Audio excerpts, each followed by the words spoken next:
जय श्रीमान नारायण. खालील दिलेले भाष्य हे श्री रामानुजदास श्रीमान गट्टू वेणुगोपाल स्वामी यांनी इंग्रजीत केलेला श्रीमद भगवद्गीतेचा मराठी भावार्थ आहे. अध्याय 8 अक्षर परब्रह्मयोग श्लोक 4. अधिभूतं क्षरो भावः पुरुषश्च अधिदैवतम् अधियज्ञोऽहम् एवात्र देहे देहभृतां वर. ओम. गीता आचार्य श्री कृष्ण परमात्मा अर्जुनासह आपल्या सर्वांना अक्षर परब्रह्म योग शिकवत आहेत. परमात्मा म्हणत आहेत, अर्जुना, तू विचारलेस अधिभूतम म्हणजे काय? अधिभूतम म्हणजे ध्वनी, स्पर्श, आकार, चव, गंध आणि त्याचा आधार पंचभूते किंवा पृथ्वी, जल, अग्नी, वायू आणि आकाश या पंचभूतांचा नाशवंत स्वभाव आहे. याचा अर्थ ब्रह्मदेव, इंद्रदेव आणि इतर सर्व देवतांनी उपभोगलेली आणि प्रदान केलेली सर्व सुखे ही नाशवंत आणि अशाश्वत आहेत. म्हणून या अधिभूतम बद्दल कोणाला माहिती असायला हवी? ज्यांना संपत्तीची इच्छा आहे त्यांना अधिभूतम म्हणजे काय हे कळले पाहिजे. का? कारण जर त्यांना अधिभूतम बद्दल माहिती असेल तर त्यांच्या लक्षात येईल की ही संपत्ती ह्या सर्व देवतांची आहे. उपभोग घेणे आणि देणे हे नाशवंत आहे. त्यांना हे देखील समजेल की ब्रह्मा, इंद्र आणि इतर सर्व देवतांनी अनुभवलेल्या आणि बहाल केलेल्या संपत्तीच्या तुलनेत मी उपभोगलेली आणि देत असलेली संपत्ती अद्वितीय आणि शाश्वत आहे. मग ते माझा आश्रय घेतील. म्हणूनच ज्यांना संपत्तीची इच्छा आहे त्यांनी हे अधिभूतम काय आहे हे जाणून घेतले पाहिजे. अर्जुना, तू हे सुद्धा विचारलेस, अधिदैवतम म्हणजे काय? अधिदैवतम म्हणजे जो सर्व देवतांच्या वर आहे, जो विविध जगाचा अधिपती आहे, जो इतर सर्व जगांपेक्षा श्रेष्ठ जगात राहतो आणि जो सर्व देवतांपेक्षा अधिक सुखांचा उपभोग घेतो, त्याला अधिदैवतम असे म्हणतात. अर्जुना, हे अधिदैवतम कोण आहे हे तुला माहिती आहे का? मी आहे. मी अधिदैवतम आहे. या सर्व देवतांपेक्षा मी परमप्रभू आहे. त्यामुळे या अधिदैवतम बद्दल कोणाला माहिती असायला हवी? जे धन शोधतात त्यांना अधिदैवतम माहिती असायला हवे. म्हणजे ज्यांना धनाची प्राप्ती हवी आहे त्यांनी अधिभूतम आणि अधिदैवतम या दोनही गोष्टी जाणून घेतल्या पाहिजेत.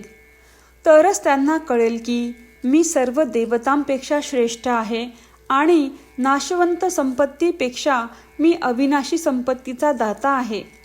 तेव्हा ते माझा आश्रय घेतील आणि अविनाशी संपत्ती प्राप्त करतील. अर्जुना, याशिवाय तू विचारलेस की अधियज्ञ कोणाला म्हणतात? मी अधियज्ञ म्हणून ओळखला जातो. मी अधियज्ञ आहे. याचा अर्थ मी यज्ञांशी निगडित आहे. मी सर्व देवतांचा निवासी आहे आणि सर्व यज्ञ प्राप्त करतो. सर्व देवतांमध्ये सर्व यज्ञांनी माझी पूजा केली जाते. म्हणून मला अधियज्ञ म्हणतात. अर्जुना, संपत्ती शोधणाऱ्यांनी हेही जाणले पाहिजे की मी अधियज्ञ आहे आणि जे आत्मदर्शन किंवा आत्मसाक्षात्कार शोधतात त्यांनी हेही जाणले पाहिजे की मी अधियज्ञ आहे. त्याचप्रमाणे श्रीकृष्ण परमात्मा सांगत आहेत की ज्यांना धनाची प्राप्ती हवी आहे त्यांनी अधिभूतम, अधिदैवतम, अधियज्ञ जाणून घ्यावे. श्रीकृष्ण परमात्मा हेही सांगत आहेत की मी आधी सांगितल्याप्रमाणे 4 प्रकारचे भक्त माझ्याकडे 4 वेगवेगळ्या गोष्टी मिळवण्यासाठी येतात. पहिल्या प्रकारचे भक्त ते आहेत जे हरवलेली संपत्ती किंवा हरवलेले प्रभुत्व प्राप्त करण्यास येतात. दुसऱ्या प्रकारचे भक्त ते आहेत जे नवीन संपत्ती किंवा नवीन प्रभुत्व प्राप्त करण्यासाठी येतात. तिसरे प्रकारचे भक्त ते आहेत जे आत्मदर्शन किंवा आत्मसाक्षात्कार प्राप्त करण्यासाठी येतात.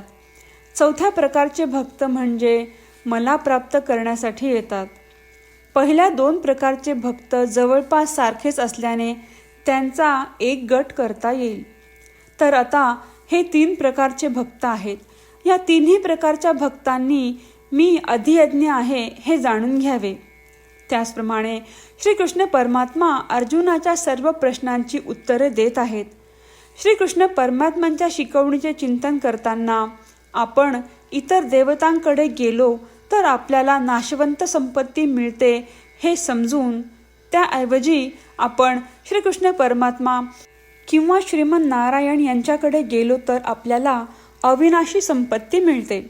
जर आपण स्वतः श्रीकृष्ण परमात्मा किंवा श्रीमन नारायण यांचा शोध घेतला आणि त्यांना शरण गेलो तर आपल्याला शाश्वत आनंदाची प्राप्ती होते, जो आत्मदर्शन किंवा आत्मसाक्षात्कारापेक्षा कितीतरी अधिक आनंददायी आहे. श्रीकृष्ण परमात्मा किंवा श्रीमन नारायण यांच्या दिव्य चरणांचा आश्रय घेण्याची दृढ वृत्ती विकसित करण्याचा प्रयत्न करत असताना आपण श्रीकृष्ण परमात्म्यांच्या शब्दांची पुनरावृत्ती करण्याचा प्रयत्न करूया. अधिभूतं क्षरो भावः पुरुषश्चाधिदैवतम् अधियज्ञोऽहमेवात्र देहे देहभृतां वर. श्रीमद भगवद्गीतेचे संपूर्ण सार श्रीकृष्ण परमात्म्यांनी अध्याय 18 श्लोक 65 ते 70 मध्ये 8 गोष्टी करण्यासाठी दिल्या आहेत. श्रीकृष्ण म्हणतात, जे या 8 गोष्टींचे पालन करतात ते मला आवडतात. मी त्या भक्तांचे सर्व प्रकारे रक्षण करीन. श्रीकृष्ण परमात्म्यांनी सांगितलेली सर्व भगवद्गीता ऐकल्यानंतर अर्जुन म्हणतो, करिष्ये वचनम तव. अर्थात श्रीकृष्णा, तुम्ही सांगताल तसेच मी करीन. म्हणूनच श्रीकृष्णांनी अर्जुनाला सर्व प्रकारचे यश आणि विजय बहाल केले आहेत. परमात्म्याला आपले वचन देऊया की आपण या 8 क्रिया पाळू. परमात्म्याला हा शब्द देण्यापेक्षा मोठी कोणतीही पूजा, तप, यज्ञ नाही. ह्या 8 क्रियांचा तुम्ही सर्वांनी मनाने विचार करा असे मी म्हणेन. अशा प्रकारे आपण श्रीकृष्ण परमात्म्याला आपले वचन देत आहोत. आपण सर्वांनी श्रीकृष्णाच्या चेहऱ्याचा आनंद आणि सुख अनुभवूया. जय श्रीमन नारायणा. ह्या 8 क्रिया खालीलप्रमाणे आहेत. हे श्रीमन नारायणा, तुम्ही सांगितल्याप्रमाणे मी नेहमी तुमच्यावर चिंतन आणि विचार करीन. हे श्रीमन नारायणा, तुम्ही सांगितल्याप्रमाणे मी सदैव तुमचा भक्त असेन. हे श्रीमन नारायणा, माझी सर्व कृती तुमची सेवा आणि तुमच्या समाधानासाठी करीन. हे श्रीमन नारायणा, तुम्ही अनुसरण करायला सांगितल्याप्रमाणे मला खूप विश्वास आहे की मी तुमचा आहे आणि मी नेहमी हात जोडून तुम्हाला नमस्कार करीन आणि तुमची पूजा करीन. हे श्रीमन नारायणा, मला तुमचे शब्द आठवले.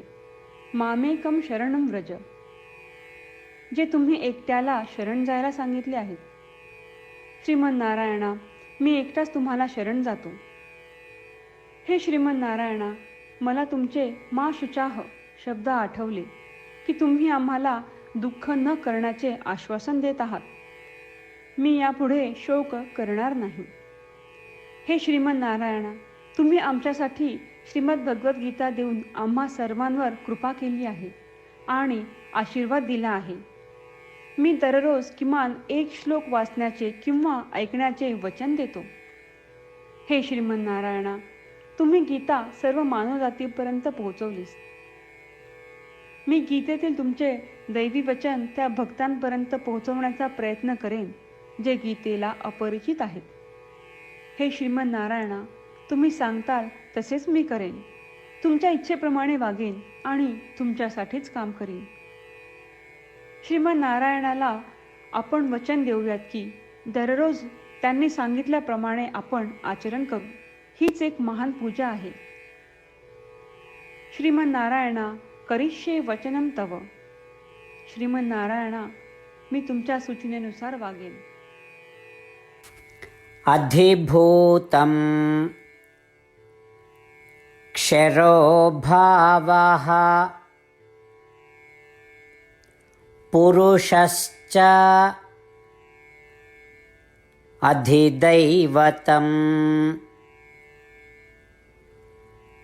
अधियज्ञोऽहम्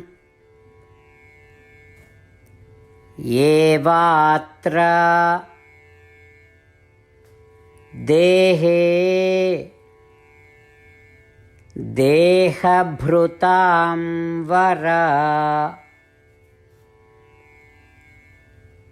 ॐ अधिभूतं क्षरो भावः पुरुषश्चाधिदैवतम् अधियज्ञोऽहमेवात्र देहे देहभृतां वर.